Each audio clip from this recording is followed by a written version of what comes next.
In June 2011, Christchurch, New Zealand suffered an earthquake that left a lot of the city in chaos, destroying buildings and infrastructure and leaving over 50,000 homes without power. As a result, there were collapsed houses, ruptured water mains, flooding, and fires due to disrupted electrical lines. Due to the strong ground motions and intense shaking, part of the city experienced a strange phenomenon known as soil liquefaction. Sand boils emerged from asphalt roads, toppling and sinking cars, and causing boulders to fall from hills, resulting in more home damage.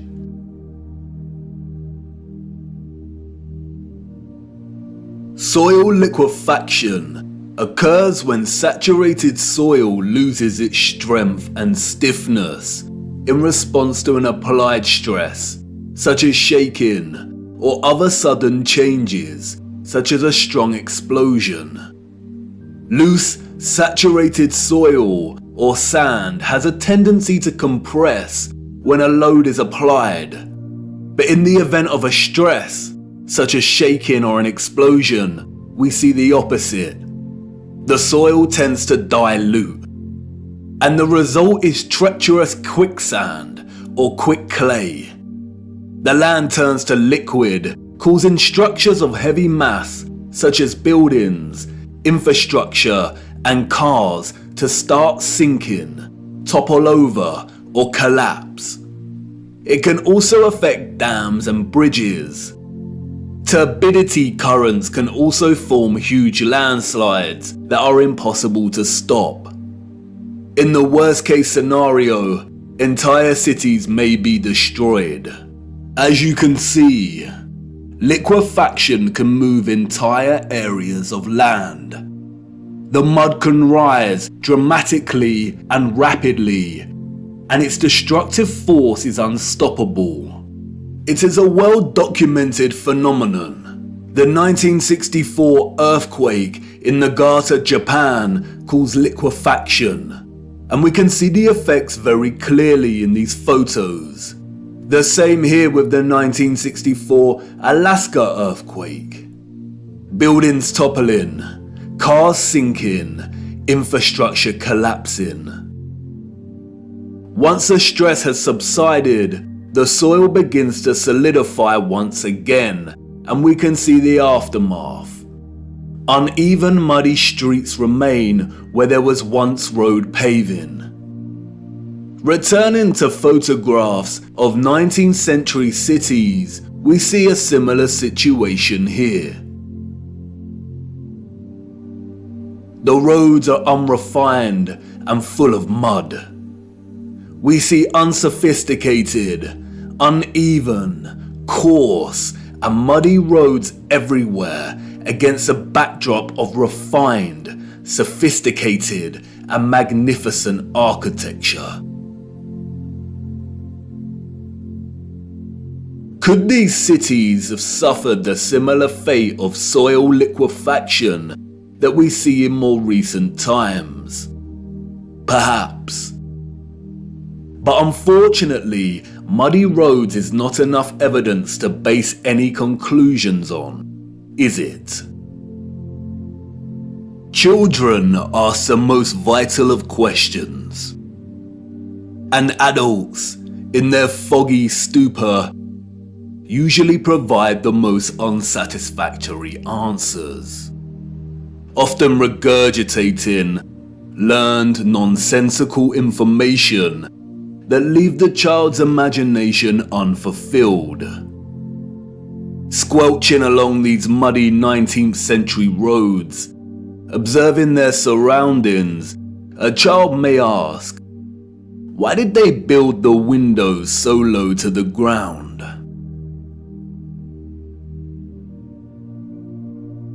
And what an excellent question. Yes, why indeed did they build windows on ground level?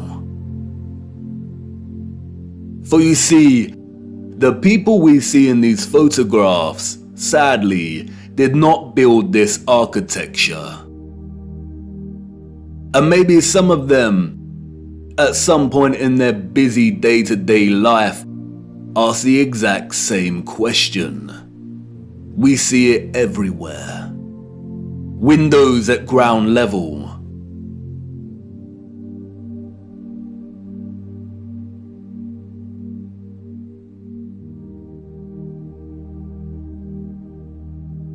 Windows partially below ground level.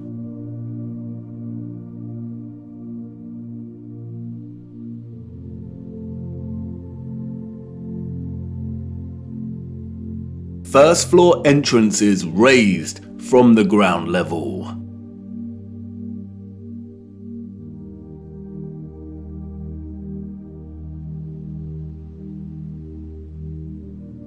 Steps leading down to entrances below ground level.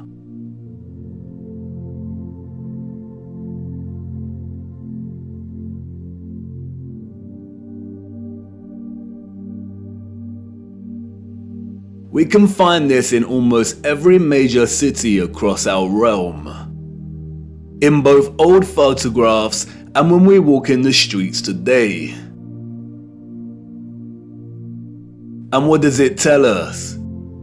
That a society with access to modest construction tools and horse and car constructed their infrastructure by first spending countless amounts of hours and energy clearing land with a depth of over 3 meters to begin their construction.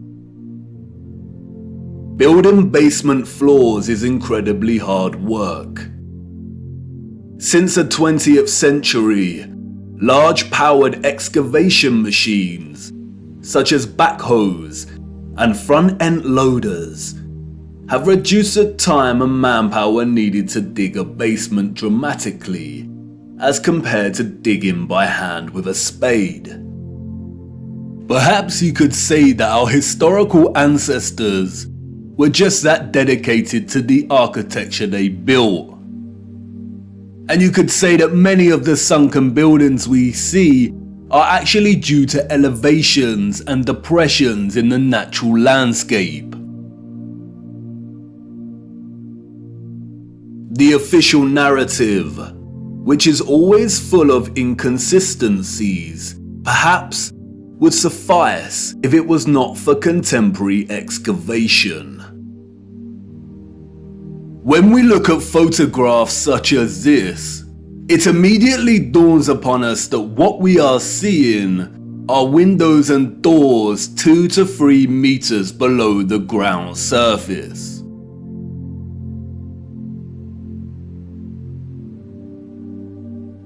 Why are there windows and doors underground?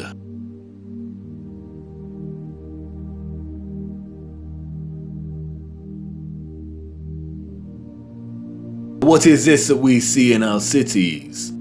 Natural soil accumulation over time? Geologists have never been able to ascribe a consistent value to worldwide natural topsoil accumulation, because it is impossible. Some regions of our realm experience consistent topsoil accumulation, whereas other regions actually experience consistent erosion. Many historians and archaeologists have noted that many cities over the centuries have been destroyed through war, and natural phenomena such as earthquakes, volcanic ash, and flooding.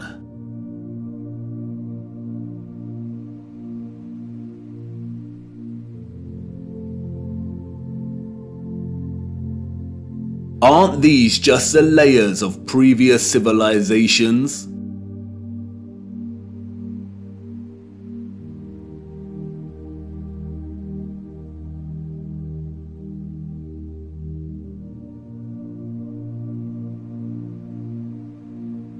No, they are not. We see over and over again whole floors of buildings consistent with the architecture existing above the layer of ground.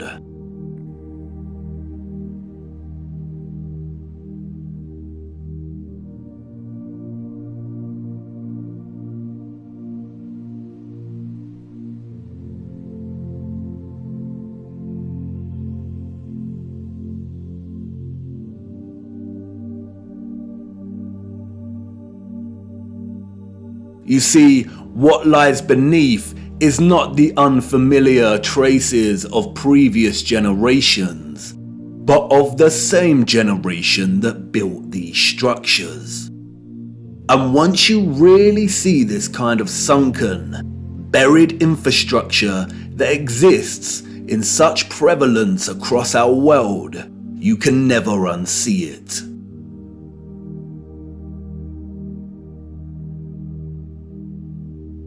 We see that the foundations of old churches are actually the original first floors with consistent entrances and windows.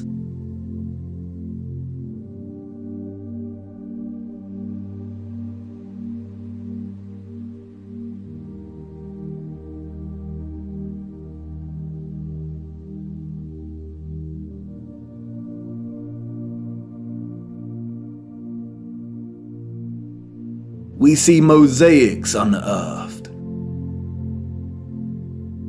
We see pillars, columns and arches that were originally much larger, and it was the layer of soil that reduced their size, as if they weren't big enough to begin with.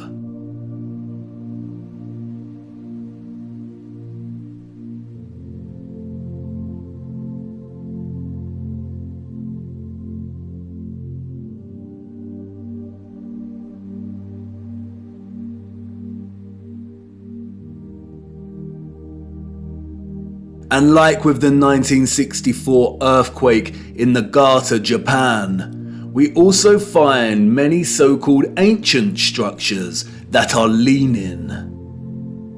As if at some point, the soil beneath these structures loosened and liquefied. We have the Sahersen Church Tower and Our Dear Lady at the Mountain Church Tower in Germany. The Tiger Hill Pagoda in China. The Leaning Tower of Neveyansk in Russia. The Leaning Temple of Huma in India. Oudkerk in the Netherlands. The Tower of Zaragoza in Spain. And, of course, the Tower of Pisa.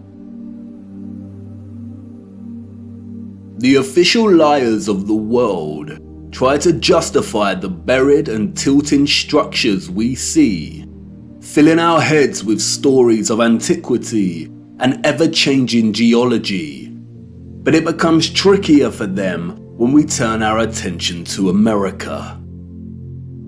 If we are to believe their narrative, then all of the buildings we see in 19th century photographs of the burgeoning American cities are newly constructed. Why do we see famous structures, such as the Washington Capitol building, with consistent infrastructure that buries very deep into the ground? And again, the inconsistencies do not add up. Why would an underdeveloped people waste resources, energy, and time constructing the foundations of the Capitol building to be consistent with the column style we find above the surface? The foundations did not have to feature columns. Columns, we are told, are a stylistic choice, not a functional one. So why would they do this? In a nutshell, they wouldn't.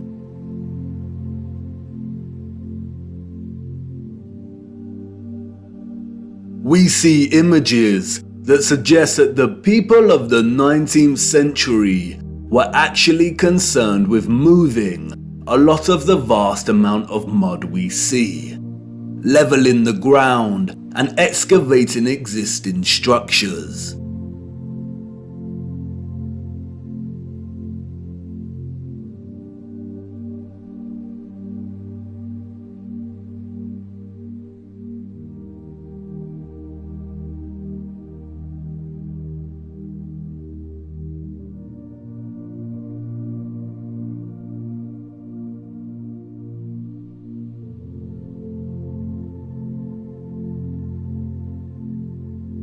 The consistency and prevalence of buried architecture across our realm indicate that whatever happened was a worldwide event, despite regional differences in natural topsoil accumulation and erosion. And there is no official narrative explanation that justifies the buried architecture we see. No explanation provided to justify the amount of mud we see in 19th century photographs of our cities. On the roads, mud piles from clearing, the roads uneven, the land ravaged, but the architecture grand, perfect and intact. Applauded by literary scholars for his use of fog as an opening simile and metaphor to paint a portrait of London as a corrupted hub amidst burgeoning industrialization, many often overlook that Charles Dickens's 1852 novel Bleak House actually opens with a different image. London, Michaelmas term lately over, and the Lord Chancellor sitting in Lincoln's Inn Hall. Implacable November weather. As much mud in the streets as if the waters had but newly retired from the face of the earth. Liquefaction caused havoc across Christchurch and the Garter. But these were isolated earthquake events, and only portions of each city were affected. It is not possible for there to have been huge, simultaneous earthquakes around the world during a similar period. Or is it? Even Wikipedia tells us that liquefaction can occur naturally or artificially, from an earthquake or other sudden change in stress condition.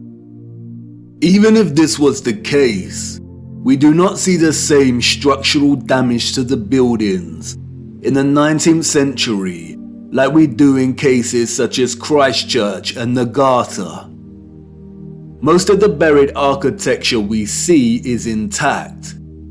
It is either sunken or the ground level has been raised at least 3 meters, sometimes in a uniform manner, and other times partially buried in rolling mud hills, as if there were huge landslides. The strange case of the buried architecture provides the following conclusions: that what lies beneath are not the remains of previous civilizations. More often than not, the buried structures are consistent with the architecture we see above ground. That the structures are much larger than originally suspected, and therefore they are even more of a construction impossibility for a Victorian generation of horse and cart, and those existing before them. That natural topsoil accumulation and soil liquefaction are not satisfactory explanations for what we see here. Whatever took place had to be something much larger and widespread, such as a natural or artificial earthly cataclysm of sorts. As many of the photographs show, many citizens of the 1800s were responsible for moving much of the mud, leveling the ground, and excavating buildings, which suggests that whatever happened had happened very recently in their past. The complete absence of a reasonable mainstream justification for the buried architecture we see suggests that the controllers of our realm are deliberately trying to hide whatever happened. And what of the deserted cities we see in the earlier photographs? If these cities were truly empty, then we must ask why. We must also ask how all the people got there in the end. In the space of 30 or so years, we see a city go from barren to bustling. Interestingly, it is Charles Dickens and 19th century literature more generally that offers some clues. Two central themes run throughout 19th century Victorian literature: that of marriage and female chastity, and that of orphans and adoption. Many of the fictional characters we've come to love over the years are orphans. We have Oliver Twist and Pip from Great Expectations. We have little orphan Jane Eyre and Heathcliff from Wuthering Heights. We have Mowgli from The Jungle Book, Cosette from Les Miserables. We have Heidi, Rapunzel, Peter Pan, Snow White. We have Tom Sawyer and Huckleberry Finn and Anne of Green Gables. And these books were of their time, as far as orphan prevalence goes.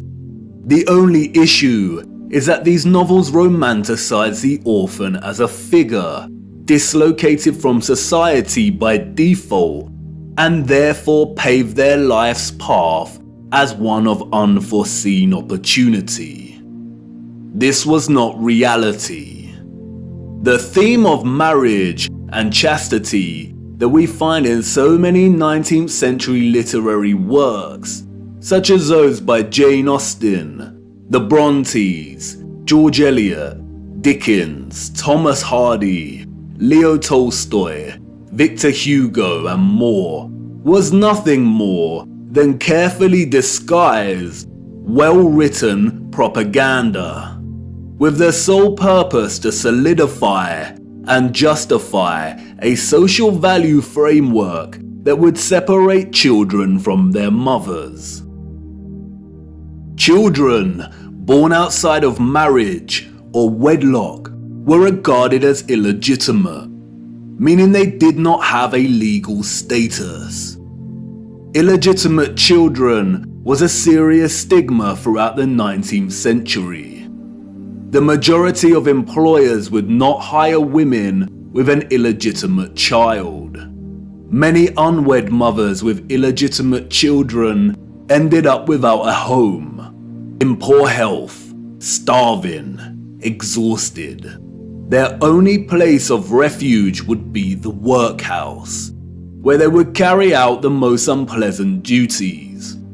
In some places, women with illegitimate children were singled out and had to wear a special uniform, which alerted everyone to their status as an unmarried mother or fallen woman. As a result, a vast amount of orphanages and foundling institutions were established. This is the London Foundling Hospital that was very active in the 19th century. Look at the size of it. Charles Dickens was obsessed with this place. Inspiration, they say. The official narrative tells us that an estimated 4,500 women handed over their children to this huge building. But this was just one institution. Wikipedia gives us a partial list of over 64 orphanages that were founded in the UK during the 19th century. The list is only partial. The peculiar case of the vast amount of parentless children in the 19th century is well documented by many researchers. And most of them agree it is almost impossible to establish figures that really do justice to just how many orphans there were during this period. Their footprint did not enter the record books. It formed in the mud and was then washed away. It wasn't just the UK. This was a worldwide phenomenon. New York City had 4 foundling asylums alone that processed thousands of children annually. By the beginning of the 20th century, Italy was reporting 32,000 children per year. Spain and Portugal were reporting 15,000 annual foundlings. Before 1860, 374,000 recorded infants were processed by the asylums in Milan, Naples, and Florence alone. Historian David L. Ransell states that Moscow was receiving between 16 and 18,000 infants annually by the 1880s, and sending over 10,000 of these each year to outlying villages for care. In 1882, there were all told 41,720 foundlings from the Moscow home, living with 32,000 foster families, scattered throughout 4,418 villages. A dozen villages had over 90 fosterings each. One thing that is often overlooked is that there were a series of laws passed in the 1800s, making it almost impossible for unwed mothers to keep their babies. The 1833 Poor Law Reformation introduced bastardy clauses that shifted the entire responsibility for the illegitimate child onto the mother. Social stigma meant that she would not be able to provide care for her child and would be forced to hand them over to the authorities, or worse. Advertisements for adoption or nurse care became popular in newspapers. And, as many scholars have pointed out, these were a front for what was termed baby farmers, or paid murder. As Dorothy L. Haller states, the adverts may have been misleading to the general public, but read like a coded message to unwed mothers. No references are asked for, and none are offered. The sum of 15 shillings a week to keep an infant or a sickly child was inadequate, and a sickly child and an infant under 2 months were the least likely to survive and the cheapest to bury. Infants were taken, no questions asked, and it was understood that for £12 no questions were expected to be asked. The transaction between the mother and the baby farmer usually took place in a public place, on public transportation, or through a second party. No personal information was exchanged. The money was paid, and the transaction was complete. The mother knew she would never see her infant alive again. Most children, however, were not murdered, but were dropped off at the doorsteps of orphanages or the workhouse. All children taken into these institutions were given entirely new identities. They were provided for with shelter, food, and clothing temporarily, and then sent off to workhouses or another location. Photographs in the 19th century were scarce, but towards the end of the century we see more photographs, and the last continent to experience such mass exodus of orphans was the United States. And it is here that we see evidence of the orphan trains. The first group of these orphans arrived in Michigan in 1854, and from that moment on, the movement shipped hundreds of thousands of children across the states until it ended in 1929. Officially, there were over 97 institutions involved in orphans and orphan trains in the 19th century. And again, this was not just the United States. Annie McPherson will go down in history as a woman who scammed more than 100,000 foundlings and shipped them from the United Kingdom to Canada, New Zealand, and South Africa, and even to the outer edges of the earth in Australia, so that they could be sold into child labour. Why do we see so many photographs of orphans in workhouses? Why are they working with machinery created for adult use? Were there not enough adults during this time to carry out this work? And then there is the strange case of the burgeoning American amusement parks at the turn of the 20th century.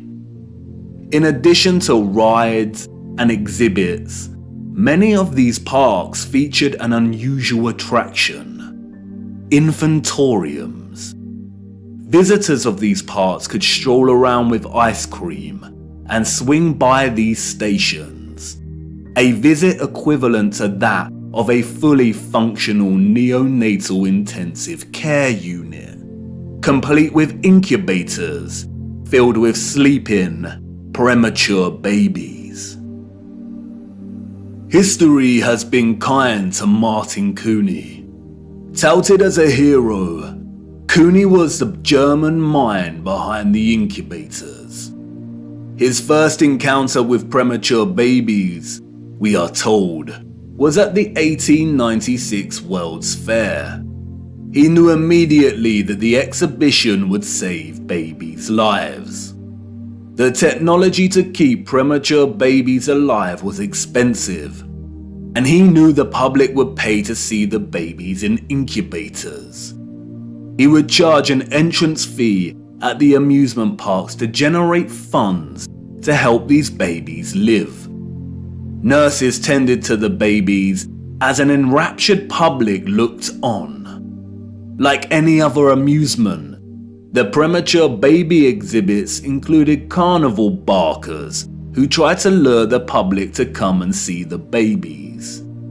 I don't know about you, but I find something very off about these incubators. Advertised as featuring living babies, a lot of the fairs where Cooney showed his babies also featured eugenics exhibitions. Eugenics is a field of corrupted pseudoscience that endorses selective breeding to improve the genetic quality of the human population.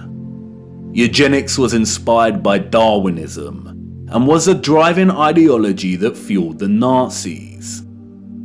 Why are people paying to see living babies as if they had never seen a living infant before? Did people of the time not have their own babies? And where are these infants' parents? How did they have the technology in the 19th century to keep premature babies alive in such a way?